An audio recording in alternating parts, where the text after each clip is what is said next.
Disclaimer. This book may contain content that is considered historically inaccurate or culturally insensitive by modern standards. My hope is that by exploring old literature, we will better understand why people of the past thought the way that they did and understand the influences that shape their culture. This video is not intended for young audiences. Hi, I'm Morgan, and today I'm excited to read to you from Paul Bunyan by James Stephens. The Black Duck Dinner. Except in the spring, when the log drives were being made down the rivers, Sunday was a day of rest in Paul Bunyan's camp. It was a day of earnest thought, and of cleanliness and pleasure also. For on Sunday, Paul Bunyan planned the next week's work, thought out his orations, imagined new inventions, and dreamed of historical exploits for the future. And on Sunday, his loggers made their beds, cleaned their clothes, and shaved their faces. The pleasures of this day were the pleasures of the table, for Paul Bunyan, after building his second cookhouse and developing his famous kitchen organization around Hot Biscuit Slim, the chief cook, originated the custom of grand Sunday dinners. Every Sunday dinner was a feast, but some of them, of course, were nobler and more enjoyable than others. His roast pork and plum pudding dinners always delighted the loggers when they were served on winter Sundays. They shouted over the baked trout and cherry pie Sunday dinners that he gave them in the spring. In the summer, a vegetable and strawberry shortcake Sunday dinner made them happy every time. And in the fall, the Sunday dinners of fried chicken and peach cobbler made them prance and roar with pleasure. And the Thanksgiving and Christmas dinners of roasted web-footed turkeys, cranberries, and chocolate cake. The loggers were always speechless when they thought about them. Every Sunday morning would see the loggers performing the ceremonies of cleanliness as soon as their after-breakfast pipes were smoked. First, the beds were made, and this was a more trying job than you would think, especially for the loggers who had poor eyesight. These unfortunates would throw their blankets into a pile, then shake them out one at a time, and attempt to replace them in the bunks. Here difficulties beset them, for Paul Bunyan's blankets had small square checks, and it took a sharp eye to detect which was the long way of a blanket and which was the wide way. Even the most sharp-eyed loggers would sometimes lose confidence in their vision when replacing these perplexing blankets, and they would remove them time and again before deciding that they were spread correctly. As for the cross-eyed and nearsighted men, it was sometimes pitiful to behold the most troubled of them stretching out blankets in their extended hands, turning them in slow revolutions, doubtfully placing them on the bunks, and then warily lifting them again. These unfortunate men never quitted their Sunday bed-making until they were worn out, and all the following week they were sure that they had the long way of their blankets on the wide way of their bunks. They would swear to have them right next time, but every Sunday their attempts at bed-making would end in as unsatisfying a manner. Everyone in the West knows that sheep herders of our time often worry themselves into insanity in their lonely camps, trying to discover the wide way and the long way of their quilts and blankets. Fortunately, Paul Bunyan's loggers were all strong-minded men, and their blankets did no more than bedevil them. After bed-making, the loggers heated cans of water over small fires built out into the timber, and they washed their clothes. Shaving, boot-greasing, sole-caulking, hair-cutting, beard trimming, button-sewing, and rip-mending followed, and he was an expert in these Sunday morning chores who had time to stretch out on his smooth blankets for a smoke before the dinner gong rang at 12. At the ringing of this gong, the inexpressible pleasures of Paul Bunyan's Sundays began. First, the loggers enjoyed the ecstasy of eating, and it was an ecstasy that they were fitted to enjoy gloriously. After dinner, the loggers would lie on their bunks and dream drowsily all afternoon of a logger's paradise, and the paradise they dreamed about was none other than Paul Bunyan's camp, but a camp whose life began each day with a Sunday dinner, and whose days were all like the warm, drowsy hours of these Sunday afternoons. But most of the loggers would be awake and hungry again at supper time, ready to enjoy the Sunday supper of cold meat, potato salad, donuts, jelly rolls, and coffee. Then, in the twilight, and for a long time after the bunkhouse lamps were lit, they would smoke and talk contentedly of the delight they got from Paul Bunyan's cookhouse. And they would prophesy about the Sunday dinners of the future. There were no bunkhouse pastimes on Sunday nights. After some hours of low-voiced, contented talk, the loggers would change their underclothes and get into their newly made beds, rested and inspired for Monday's labor. The great cookhouse which so ennobled and cheered Paul Bunyan's loggers on their Sundays was the grandest and best planned affair of its kind ever heard of. The dining hall was so commodious and had so much room between the tables that 4 horse teams hauled wagon loads of salt, pepper, and sugar down the aisles when the shakers and bowls were to be filled. Conveyor belts carried clean dishes to the tables and returned the dirty ones to the washroom. The long-legged flunkies wore roller skates at mealtime, and the fastest among them could sometimes traverse the dining hall in 47 minutes. But it was the kitchen, the powerhouse of this vast establishment, which had the most interest. This domain, ruled by the temperamental culinary genius, Hot Biscuit Slim, was as large as 10 Ford plants and as noisy as the Battle of Gettysburg. The utensils that hung on its walls, from the steam-drive potato mashers and sleeve valve, air-cooled egg beaters to the big armor plate potato kettles, the bigger force-feed batter mixers, and the grandiose stew kettles, in which carcasses of cattle floated about like chips in a mill pond when beef dinners were being prepared. These polished utensils glittered even when the Rangers were smoking their worst at hot cake time.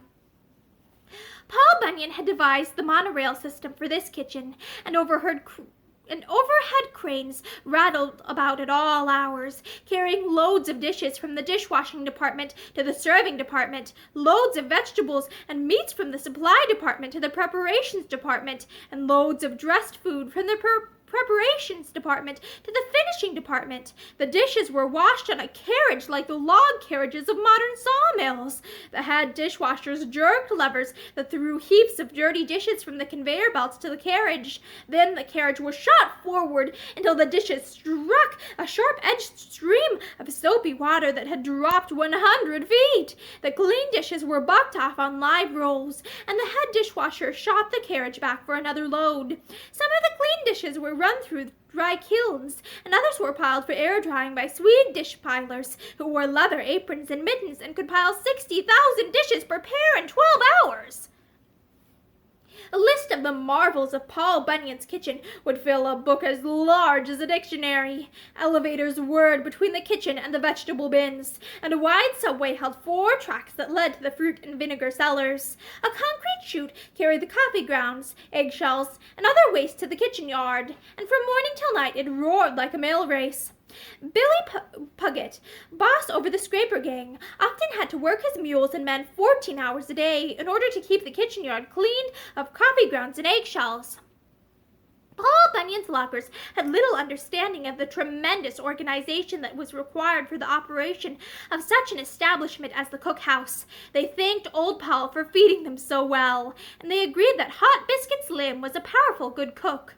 Less fortunate loggers of today think of Paul Bunyan's camp life as a dream of bliss, and they are sure that if they had been there, they would have worshipped Paul Bunyan. His own loggers, however, took the cookhouse glories as a matter of course, and they never realized what inventiveness, thought, and effort were needed to give them such Sunday dinners and such Sunday afternoon dreams and content.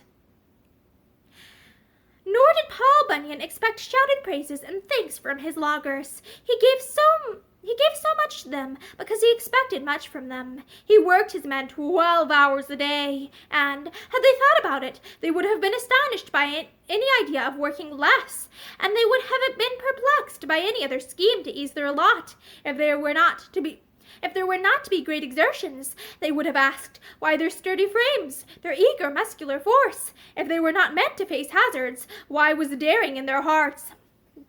A noble breed, these loggers of Paul Bunyan's, greatly worthy of their captain. He himself told them in a speech he made at the at the finishing of the Onion River drive that they were a good band of bullies, a fine bunch of savages. I should like to quote this speech in its entirety, for it celebrated the accomplishment of a historical logging enterprise, and it was a master oration which showed the full range and force of Paul Bunyan's oratorical powers. But as 9 days and 8 nights were required for its delivery, it is obvious that no publication save the Congressional Record could give all of it. It was at this time that Paul Bunyan served his great black duck dinner. The speech ended on a Tuesday, and until the following Saturday morning there were no sounds save the snores of weary men and the scratching of the sleepless Johnny Inkslinger's fountain pen. By Saturday noon, he had a time check and a written copy of the oration for every man in camp. After dinner, the big Swede, using a fire hose, a ton of soap, and a tank of hair tonic, began to give the blue ox his spring cleaning, and Johnny Inkslinger turned in for 3 hours of sleep, which he required each week. Johnny Inkslinger turned in for the 3 hours of sleep which he required each week. Paul Bunyan was arranging his personal belongings for the move to a new job and musing on his recent accomplishment. He had never driven logs down a rougher or more treacherous stream than Onion River, and the hills over which the timber had been skidded were so rocky and steep that they tried even the strength of the blue ox. Worst of all was the rank growth of wild onions that had covered the ground. They baffled all attempts to fell the trees at first, for they brought blinding floods of tears to the loggers' eyes, and made their efforts not only futile, but dangerous. When the big Swede was standing on a hillside one day, dreaming of the old country, he failed to observe a blinded logger come staggering up the slope, and he did not hear him mumble, "This looks like a good stick." Not until the logger had chopped a notch in the leg of his boot had the big Swede realized his peril.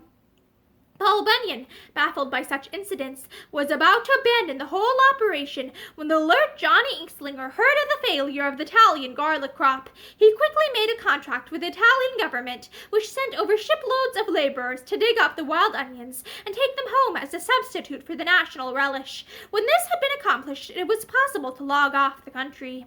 There had been other difficulties to overcome, too, and as Paul Bunyan spread out a tarpaulin and prepared to roll up his boots and work clothes, he remembered them and praised the saints that they were ended. The next job offered the best promise of ease and simple logging of any he had ever encountered. For miles the land rose in gentle slopes from a wide and smoothly flowing river. There was no brush or noxious vegetation among the clean, straight trees, and, best of all, the timber was of a species now extinct, the leaning pine. The trees of this variety all leaned in the same direction, and it was thus possible to fell them accurately without the use of wedges. Paul Bunyan was sure of a season's record on this new job. He thought of the fresh brilliancy it would give his fame, and like a row of snowy peaks glimpsed through the spaces of a forest, his teeth glittered through his beard in a magnificent smile. But another thought quickly sobered his countenance. "Those good bullies of mine!" The words came in a gusty murmur. He dropped the tarpaulin and strode over to the cookhouse. Hot Biscuit Slim, the kitchen chief, came forth to meet him. There was a knowing look in the cook's eyes. "It's to be a great Sunday dinner tomorrow?" he asked, before Paul Bunyan could speak. "The greatest Sunday dinner ever heard of," said Paul Bunyan. "I want this to be remembered as the noblest meal ever served in a logging camp. My loggers shall feast like the victorious soldiers of old time. It is a natural privilege of heroes to revel after conquest. Remember, as you prepare this feast, that you may also be making immortal glory for yourself." "You just leave it to me, Mr. Bunyan," answered Slim. "If the baker will do his part with the cream puffs, cakes, and pies, I promise you I'll make 'em a meal to remember. First, oyster stew, and then for vegetables, cream cabbage, of course, mashed potatoes and potato cakes, lettuce and onions." "No onions," thundered Paul Bunyan. There was a terrific crash in the kitchen as hundreds of skillets and kettles were shaken to the floor. I forgot," stammered Hot Biscuit Slim.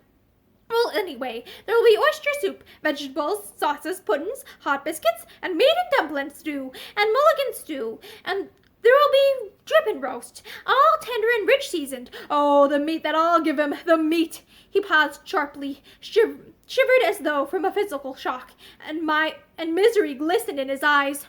Only you have no meat, said Paul Bunyan gently. I'm admitting it, said Slim wretchedly. Honest, Mr. Bunyan, no matter how I try, I just can't remember to order meat, especially for Sunday dinner. I can remember vegetables, fruits, and greens easy as pie. But by doggy, I always forget meat. I ain't pretending a cook's worth keeping who can't remember meat, no matter how good he is at fixing it. I wouldn't blame you if you fired me right off, Mr. Bunyan. Hot Biscuit Slim leapt against the toe of the hero's boot and wept. That means I must rustle deer and bear, said Paul Bunyan patiently. Well, bear meat and venison will make a royal feast when they have passed through your kettles and ovens. Light the fires. Go ahead with your plans. You may yet make history tomorrow. He turned away, and Hot Biscuit Slim watched him worshipfully until he was a dim figure on distant hills. The best friend me and my pap ever had, he said. I'd do anything for a boss like that. I'll learn to remember meat. By doggy, I will. Rumors of the marvelous dinner that was being planned reached the bunkhouses, and the loggers indulged in greedy imagining of the promised delights.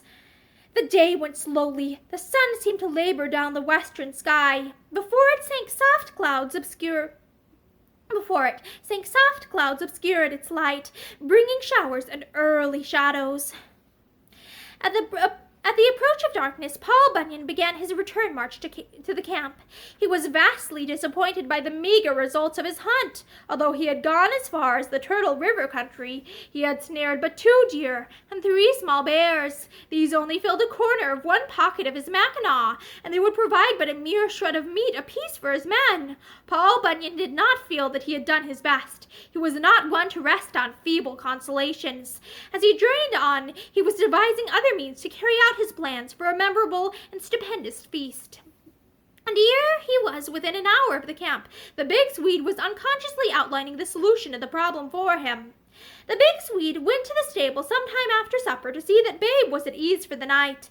The clouds were thinning now, and when he opened the stable door, soft light poured in on the blue ox, making lustrous spots and streaks on his sleek sides. He turned his head, his bulging blue eyes shining with gentleness and goodwill, and his tongue covered the foreman's face in a luscious grass. "Oh, no!" remonstrated the big Swede.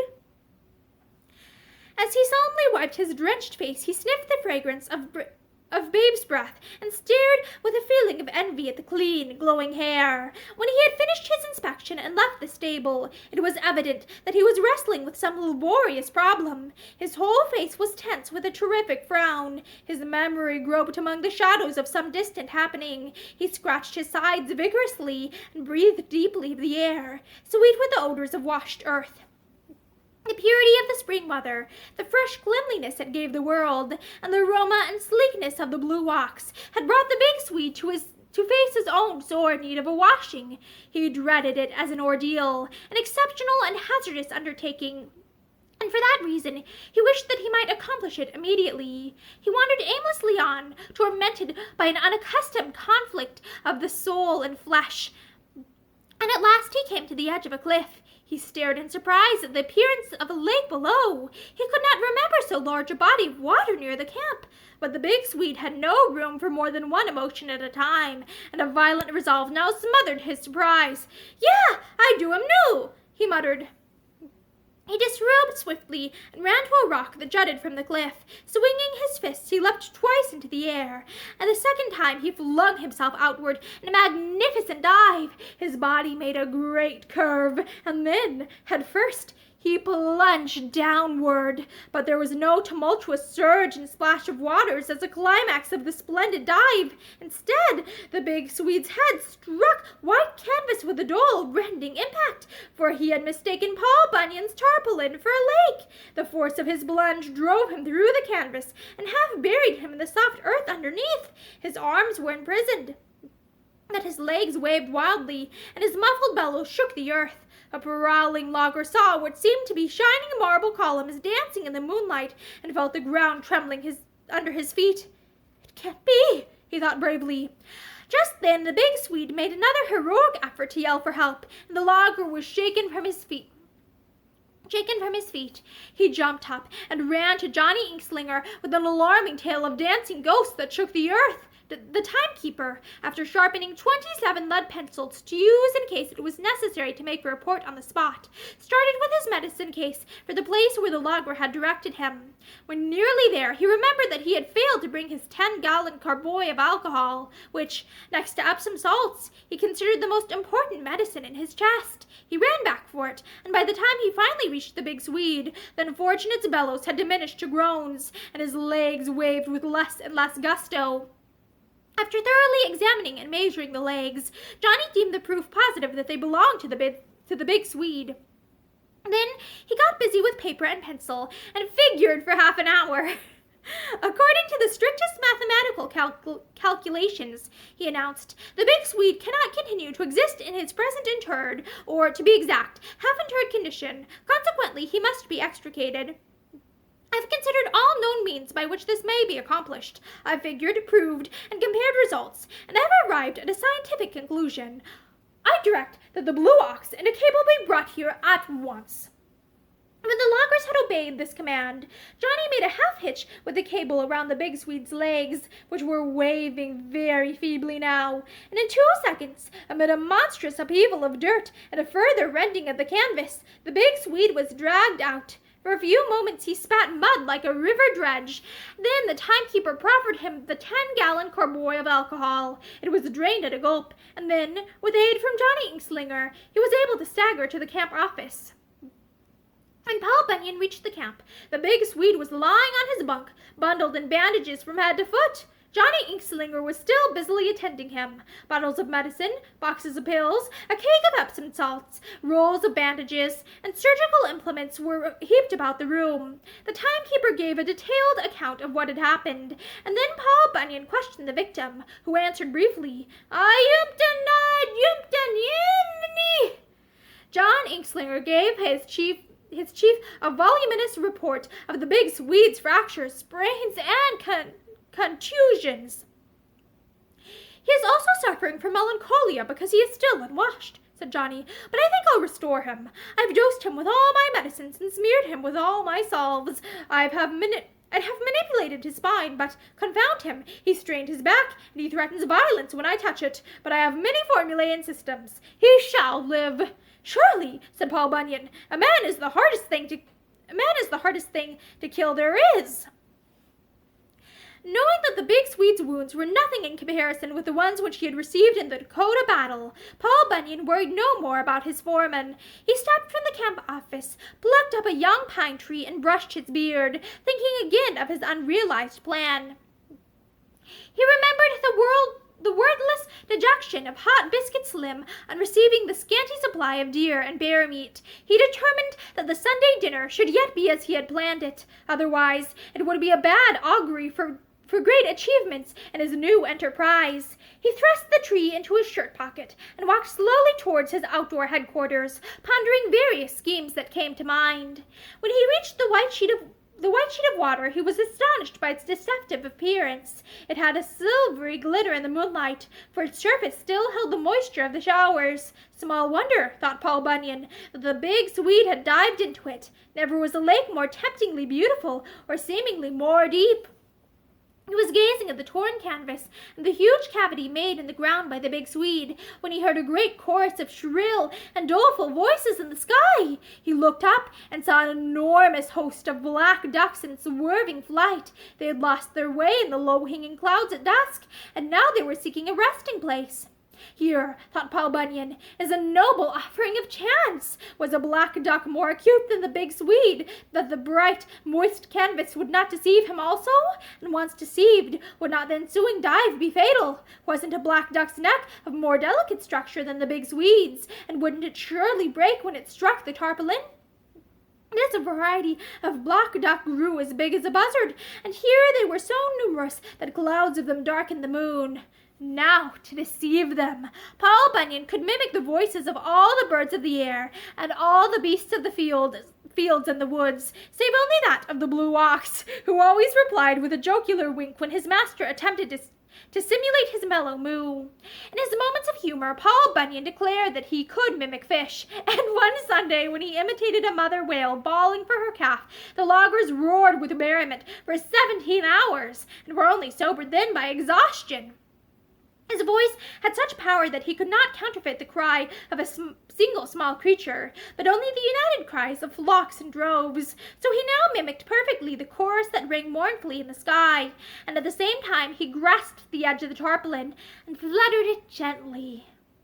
The effect was marvelous. Now indeed was the canvas a perfect imitation of water. Had you been standing by the sole of Paul Bunyan's boot and seen the gentle flutter, you would have been sure that you were watching a breeze make pleasant ripples on the surface of a lake. Ere long, the black ducks were enchanted by the sight and sound, and Paul Bunyan heard a violent rush of air above him, as of a hurricane sweeping a forest. A vast dark cloud seemed to plunge out of the sky. Another instant, and the canvas was black with feathered forms. Paul Bunyan grasped the four corners of the tarpaulin, swung the bundle over his shoulder, and strode home to the cookhouse. Hot Biscuit Slim was called forth, and when he saw the mountainous pile of black ducks that filled the kitchen yard, he became hysterical with delight. He called out the assistant cooks, the flunkies and dishwashers, and, led by Cream Puff Fatty, the baker, the white-clad underlings streamed for 11 minutes from the kitchen door. The chief cook then made them a short but inspiring speech and fired them with his own fierce purpose to make culinary history. Paul Bunyan listened for a moment, and then sought repose, with peace in his benevolent heart. All-night fires roared in the ranges as preparations went on for the great dinner. The elevators brought a load of vegetables every minute from the deep bins. Potatoes were pared and washed. Kettles and roasting pans were made ready, and sauces and dressings were devised. The black ducks were scalded, plucked, and cleaned by the preparations department, and by morning the crane men were bringing them by the hundreds to the finishing department, where the kettles and pans were waiting for them. Most of the loggers stayed in their bunks this morning, and those who did come to breakfast ate sparingly, saving their appetites. Time passed quietly in the camp. The loggers washed and mended their clothes and greased their boots, but they did not worry themselves with bed-making. The other Sunday morning chores finished, they stretched out on their unmade bunks and smoked. They were silent and preoccupied, but now and again a breeze blowing from the direction of the cookhouse would cause them to sigh. What enchantment was in the air, so redolent with the aroma of roasting duck and stewing cabbages, so sharply sweet with the fragrance of hot ginger and cinnamon from the bakery where Cream Puff Fatty fashioned his creations. A logger who was shaving would take a deep breath of the incense, and the blood would trickle unnoticed from a slash in his cheek. Another, in his bunk, would let his pipe slip from his hand and enjoy ardent inhalations, blissfully unaware of his burning shirt. Yet another, engaged in greasing his boots, would halt his task and sit in motionless beatitude, his head thrown back, his eyes closed, quite unconscious of the grease that poured from a tilted can into a prized boot. At 11:30, the hungriest of the loggers began to mass before the cookhouse door, and as the minutes passed, the throng swiftly increased. At 5 minutes to noon, all the bunkhouses were empty, and the furthest fringe of the crowd was far up Onion River Valley. The ground shook under a restless trampling. The faces of the loggers were glowing and eager as they hearkened to the clatter and rumble inside the cookhouse, as 4 horse teams hauled in loads of salt, pepper, and sugar for the shakers and bowls. Then the loggers began to stamp and shout as they heard the flunkies, led by the galloping kid on his white horse, rushing the platters and bowls of food to the tables. Tantalizing smells wafted forth from the steaming dishes. The loggers grew more restless and eager. They surged to and fro in a tidal movement. Jests and glad oaths made a joyous clamor over the throng. This was softened into a universal sigh as the doors swung open, and Hot Biscuit Slim, in spotless cap and apron, appeared wearing the impressive mien of a conquering general. He lifted an iron bar with a majestic gesture, paused for dramatic effect amid a breathless hush, and then struck a resounding note from the steel triangle that hung from the wall. At the sound, a heaving torrent of men began to pour through the doors in a rush that was like the roaring plunge of water when the gate of a dam is lifted. The chief cook continued to pound out clanging rhythms until the last impatient logger was inside. Then Hot Biscuit Slim re-entered the cookhouse, he was reminded of a forested plain, veiled in thin fog, as he surveyed the assemblage of darkly clad figures, wreathed with white and fragrant blooms of steam. His impression was made the more vivid when the loggers plunged their spoons into the deep bowls of oyster soup, for the ensuing sound seemed like the soughing of wind in the woods. The chief cook marched to the kitchen with dignity and pride. Glancing to right and left at the tables that held his masterwork, he asked for no praise or acclaim. The ecstasy that now transfigured the plainest face was a sufficient light of glory for him. The soup bowls pushed aside, the loggers began to fill their plates, which were of such circumference that even a long-armed man could hardly reach across one. The black ducks, of course, received first attention. And great as the plates were, by the time one was heaped with a brown fried drumstick, a ladle of duck dumplings, several large fragments of duck fricassee, a slab of duck baked gumbo style, a rich portion of stewed duck, and a mound of crisp brown dressing, all immersed in golden duck gravy, a formidable space was covered. Yet there was room for tender leaves of odorous cabbage beaded and streaked with creamy sauce, for mashed potatoes which seemed like fluffs of snow beside the darkness of duck and gravy, for brittle and savory potato cakes, marvelously right as to texture and thickness, for stewed tomatoes of a sultry ruddiness, pungent and ticklish with mysterious spices, for a hot cup of corn as long as a man's forearm, golden with syrupy kernels as big as buns, for fat and juicy baked beans, plump peas, sunny applesauce, and buttered lettuce, not to mention various condiments. Squares of cornbread and hot biscuits were buttered and leaned against the plate. A pot-bellied coffee pot was tilted over a gaping cup, into which it gushed an aromatic beverage of drowsy charm. A kingly pleasure was prepared. More than one logger swooned with delight this day when his plate was filled, and, red-faced, hot-eyed, wet-lipped, he bent over it for the first mouthful with the joy of a lover claiming a first embrace. In the kitchen, the chief cook, the baker, and their helpers watched and listened. At first, the volume of sounds that filled the vast room was like the roar and crash of an avalanche as dishes were rattled and banged about. Then the duck bones crackled like the limbs of falling trees. At last came a steady sound of eating, a sound of 70 threshing machines devouring bundles of wheat. It persisted far beyond the usual length of time, and Hot Biscuit Slim brought out his field glasses and surveyed the tables. The loggers were still bent tensely over their plates, and their elbows rose and fell with an energetic movement as they scooped up the food with undiminished vigor.